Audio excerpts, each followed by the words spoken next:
ആദ്യത്തെ റിലേഷൻഷിപ്പ് എൻ്റെ പ്രശ്നമായിരുന്നു. I was wrong from my side.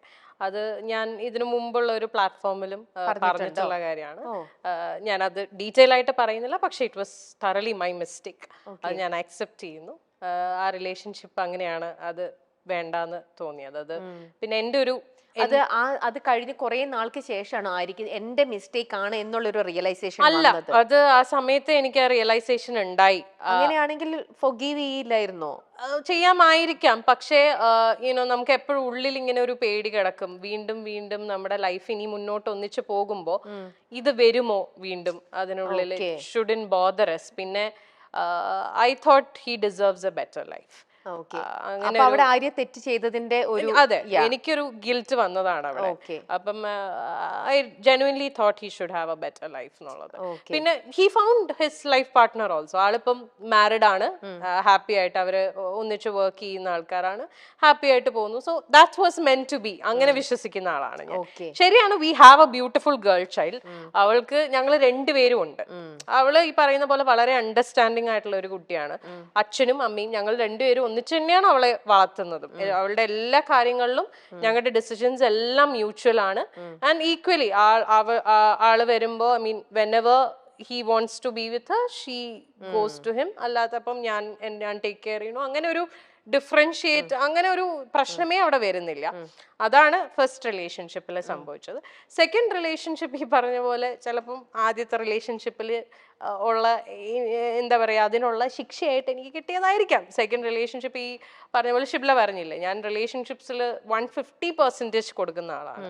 ഞാൻ ഭയങ്കര ഇൻവെസ്റ്റഡ് ആയിട്ടുള്ള ഒരു റിലേഷൻഷിപ്പ് ആയിരുന്നു എൻ്റെ സെക്കൻഡ് റിലേഷൻഷിപ്പ്.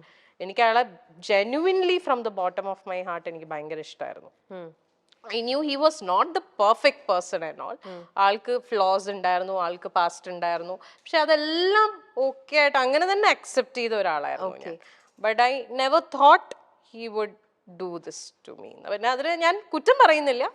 മേ ബി ആൾക്ക് നമുക്ക് ഫസ്റ്റത്തെ ഒരു അടി പോലെ നമുക്ക് എക്സാക്ട്ലി അത് കിട്ടി, അങ്ങനെ ഞാൻ വിശ്വസിക്കുന്നു. അങ്ങനെ ആയിക്കോട്ടെ, നമ്മൾ അങ്ങനെ ഒന്ന് ചെയ്തുകൊണ്ട് നമുക്ക് മറ്റുള്ളവരെ ബ്ലെയിം ചെയ്യാനും പറ്റില്ല. ഞാൻ ബ്ലെയിം ചെയ്യുന്നില്ല. എനിക്ക് ആകപ്പാട് ആളുടെ അടുത്ത് ദേഷ്യം തോന്നിയ ഒരു കാര്യം എന്ന് പറഞ്ഞാൽ അക്സെപ്റ്റ് ചെയ്തില്ല.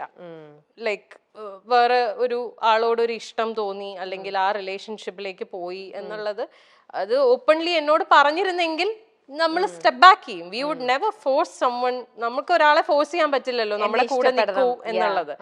അത് ഓപ്പൺ ആയിട്ട് പറഞ്ഞിരുന്നെങ്കിൽ കുറച്ചും കൂടി നേരത്തെ, കുറച്ചും കൂടി ബെറ്റർ ആയിട്ട് എനിക്ക് ഇതൊന്ന് കം ഔട്ട് ചെയ്യാൻ പറ്റിയേനെ with the help of my people. പക്ഷെ അത് സംഭവിച്ചില്ല. അപ്പോൾ ഇത്രയും ട്രൂ ഫ്രണ്ട്സിനെ പോലെ തന്നെ ചില ഫ്രണ്ട്സ് അപ്പൊ ആര്യനെ ചീറ്റ് ചെയ്തിട്ടും ഉണ്ടാവണം. യെസ്, അല്ലേ? ഉണ്ട്. അതുകൊണ്ടാണല്ലോ ഇങ്ങനെ ഒന്ന് സംഭവിച്ചത്. അല്ലേ? അതെ, അതും ശരിക്കും ഭയങ്കര പെയിൻഫുൾ ആയിട്ടുള്ള. It is very painful. ആരും ഒരിക്കലും എക്സ്പെക്ട് ചെയ്തിട്ടുണ്ടാവില്ല ഈ ഒരു സാധനം ആ ഒരു പർട്ടിക്കുലർ പേഴ്സണിൽ നിന്ന് വരും. എക്സാക്ട്ലി, അതാണ് എനിക്ക് ട്രോമയായി പോയത്. അതിപ്പോ മേ ബി ഞാൻ അറിയാത്ത ഒരാളായിരുന്നെങ്കിൽ എനിക്ക് ചിലപ്പം ഇത്രയും ബുദ്ധിമുട്ടുണ്ടാവില്ല. ഇത് എനിക്ക് ആ പെയിൻ ശരിക്കും കിട്ടുന്നു, കാരണം എനിക്ക് റിലേറ്റ് ചെയ്യാൻ പറ്റുന്നുണ്ട്. എന്റെ കണ്ണിപ്പൊ നിറയാണ് ആക്ച്വലി.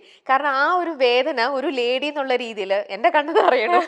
നമുക്കത് ശരിക്കും നമുക്കത് ഫീൽ ചെയ്യാൻ പറ്റുന്ന ഒരു കാര്യമാണ്. ആര്യ, അത് യു വെന്റ് ത്രൂ ദാറ്റ്. ഭയങ്കര ഒരു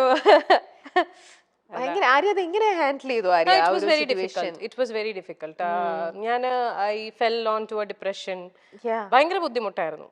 ഐ ലോസ്റ്റ് മൈസെൽഫ്. നമുക്കത് കാരണം നമ്മൾ ജീവനായിട്ട് നമ്മുടെ കൂടെ നിർത്തിയിട്ടേ അവൾ എനിക്കിട്ട് ഇങ്ങനെ പണിയ എന്നൊക്കെ പറയണത് ശരിക്കും. അതെ, എന്റെ കാര്യത്തിൽ കുറച്ചും കൂടെ ബുദ്ധിമുട്ടായി പോയത്, ഞാൻ ഇതെല്ലാം ഫേസ് ചെയ്യുന്നത് ലോക്ക്ഡൌണിന്റെ സമയത്താണ്. മൊത്തത്തിൽ ഞാൻ പെട്ടുപോയ അവസ്ഥയായിരുന്നു. Like I couldn't do anything. എന്നുവെച്ചാൽ നമുക്കിപ്പോ ഒരു കൗൺസിലറിന്റെ അടുത്ത് പോലും പോവാൻ പറ്റത്തില്ല എന്നുള്ള ഒരാളെ ഇപ്പം നമ്മൾ പറയും ഓക്കെ ഫ്രണ്ട്സിന്റെ അടുത്ത് പോയിരുന്ന് ചിലപ്പോ സംസാരിച്ചാ ഓക്കെ, എങ്ങനെ പോവാനാ? മുറിന്ന് പുറത്തിറങ്ങാൻ പറ്റില്ല, because we are all lockdown. ആകപ്പാടെ ഈ കമ്മ്യൂണിക്കേഷനേ ഉള്ളൂ. പക്ഷെ എത്രയൊക്കെ നമ്മൾ ഫോണിൽ കമ്മ്യൂണിക്കേറ്റ് ചെയ്താലും ഒരു ഫേസ് ടു ഫേസ് നമ്മൾ ഇപ്പൊ ഇങ്ങനെ ഇരുന്നൊരു ബ്രേക്ക് ഡൗൺ ചെയ്ത് പോയാൽ ചിലപ്പോൾ ഇതങ്ങ് പോവും. അതും ഫോണിൽ നമ്മൾ സംസാരിക്കുന്നതൊക്കെ തമ്മിൽ there's a lot of difference. അപ്പം ആ ഒരു സാധനവും എനിക്ക് കിട്ടിയില്ല. അപ്പൊ ഞാൻ മുഴുവനായിട്ട് ഞാൻ അതില് എന്താ പറയാ ഡ്രൗൺ ആയി പോയി. പിന്നെ ആര്യനെ ഹെൽപ്പ് ചെയ്തത് ഞാൻ തന്നെയാണ്. ഇപ്പൊ എന്ത് പറയാൻ വന്നു? പക്ഷേ ഈ പറഞ്ഞ പോലെ ഒരു പോയിന്റിൽ നമ്മൾ റിയലൈസ് ചെയ്യും. ഈ പറഞ്ഞ പോലെ പുഷ് ചെയ്യാൻ അഫ്കോഴ്സ് എൻ്റെ ഫ്രണ്ട്സ് ഉണ്ടായിരുന്നു. ഒരു പോയിന്റ് എത്തിയപ്പോൾ അവരെല്ലാവരും റിയലൈസ് ചെയ്തു ദാറ്റ്സ് ഞാൻ മുങ്ങിക്കൊണ്ടിരിക്കുകയാണെന്നുള്ളത്. അപ്പൊ അവരെല്ലാവരും അവരുടെ എല്ലാ സൈഡിൽ നിന്നും മാക്സിമം പറ്റുന്ന രീതിയിലൊക്കെ എന്നെ സപ്പോർട്ട് ചെയ്തു. പിന്നെ എന്നെ ഏറ്റവും കൂടുതൽ എന്നെ ഇതിലേക്ക് തിരിച്ചു കൊണ്ടുവന്നത് ഇസ് മൈ ഡോട്ടർ. അവളൊന്നും ചെയ്തിട്ടല്ല, പക്ഷെ അവളുടെ പ്രസൻസ് ഇൻ മൈ ലൈഫ് അത് മതിയല്ലോ. നമ്മൾ ജീവിക്കുന്ന മക്കൾക്ക് വേണ്ടിയിട്ടാണ്. നമ്മുടെ ഐ മീൻ എന്നെ സംബന്ധിച്ചിടത്തോളം ഷീ ഈസ് മൈ എവറിഥിങ്. ഞാനിപ്പോ ജീവിക്കുന്നതും ഇപ്പൊ കഷ്ടപ്പെടുന്നതും ഒക്കെ അവളുടെ ഫ്യൂച്ചർ സെക്യൂർ ആക്കുക, അവളെ ഹാപ്പി ആയിട്ട് വെക്കുക. ശരിക്കും റിലേറ്റ് ചെയ്യാൻ പറ്റുന്നുണ്ട്. ആ ഫീല് കറക്റ്റ് ആയിട്ട് കിട്ടുന്നുണ്ട് ശരിക്കും. ഭയങ്കര ഇത് കണ്ടു കഴിഞ്ഞാൽ എന്നെ ഈ പറഞ്ഞ എന്റെ ഫ്രണ്ട്സ് എല്ലാരും ചീത്ത വിളിക്കും. എന്നോട് പല പ്രാവശ്യം പറഞ്ഞിട്ടുണ്ട്, ഇനി മേലാൽ ഇതും പറഞ്ഞുകൊണ്ട് എവിടെങ്കിലും പോയിരുന്നു മോങ്ങിയ കാരണം നിങ്ങളുടെ കൂടെ ഒരു രീതിയിലും പിക്ചറിലുള്ള ഒരാളായിരുന്നില്ല ഞാനൊരു പുറത്തുനിന്നുള്ള ഒരു ലേഡി എന്നുള്ള രീതിയിൽ ഇന്നിപ്പോ ആര്യനെ ഇത്രത്തോളം ഇൻ ആൻഡ് ഔട്ട് മനസ്സിലാക്കിയതിൽ നിന്നും എനിക്ക് ഇത്രത്തോളം ഹേർട്ട് ചെയ്യണം എന്നുണ്ടെങ്കിൽ, എന്റെ കണ്ണുകൾ നിറഞ്ഞു ഇങ്ങനെ ഒഴുകണം എന്നുണ്ടെങ്കിൽ ആ ഒരു അത് അവർക്ക് ഞാൻ ഇങ്ങനെ ഇരുന്ന് കരയണത് കാണാനൊന്നും അവർക്ക് ഇഷ്ടമല്ല. അതുകൊണ്ടാണ് അവര് പറയുന്നത്, അല്ലാതെ വേറൊന്നും കൊണ്ടിട്ടല്ല. അവര് പറയണത് എന്തിനാ ഇങ്ങനെ പോയിരുന്നു ഇനി കരയില്ലേ എന്ന് പറയും. അത് അവരുടെ പോയിന്റ് ഓഫ് വ്യൂല് വളരെ അവർക്ക് അങ്ങനെ പറഞ്ഞ പോലെ ഈ ഞാൻ മറ്റേ ഇമോഷണൽ ഇത് ട്രിഗറായി വരും. കഴിഞ്ഞു, that's over. പക്ഷെ എന്നാലും അത് ആര്യ എത്ര ടൈം എടുത്തിട്ടുണ്ടോ അതിന്ന് റിക്കവർ ചെയ്ത് ഇങ്ങനെ വരാനായിട്ട്? സെൽഫ് തന്നെയാണ് അത് കംപ്ലീറ്റ് വർക്ക് ചെയ്തത്. More than 1 year. പിന്നെ ഞാൻ എന്താ ചെയ്ത വെച്ചാല് ഞാൻ I wanted to distract my mind completely.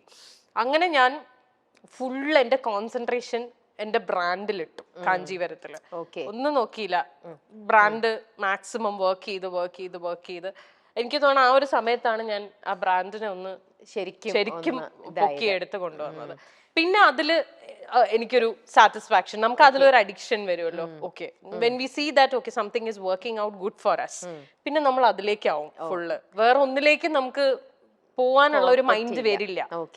അപ്പൊ നമ്മുടെ കംപ്ലീറ്റ് ഫോക്കസ് അതില്ല. ബിക്കോസ് അതിൽ നിന്ന് എനിക്ക് വേണ്ടതെല്ലാം കിട്ടുന്നുണ്ട്.